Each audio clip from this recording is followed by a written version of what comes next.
এটা ঝুমা এটা ঝুমা মহিলা কালিনারি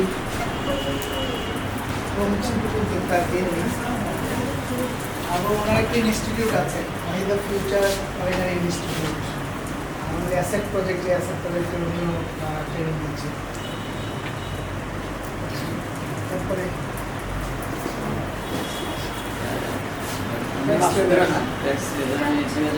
সালে আর কি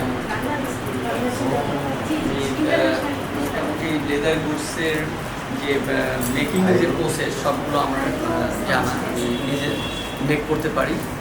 আমার ছোটো একটা ফ্যাক্টরি আছে হেমায়তপুরে, শোরুম আছে, আর মোটামুটি বড় কিছু ব্র্যান্ডের কাজ করি নিয়মিত আর কি। আমার রিটেল প্ল্যাটফর্ম আছে, এটা নিয়ে আছি। আর ইদানিং ফুটওয়্যার নিয়ে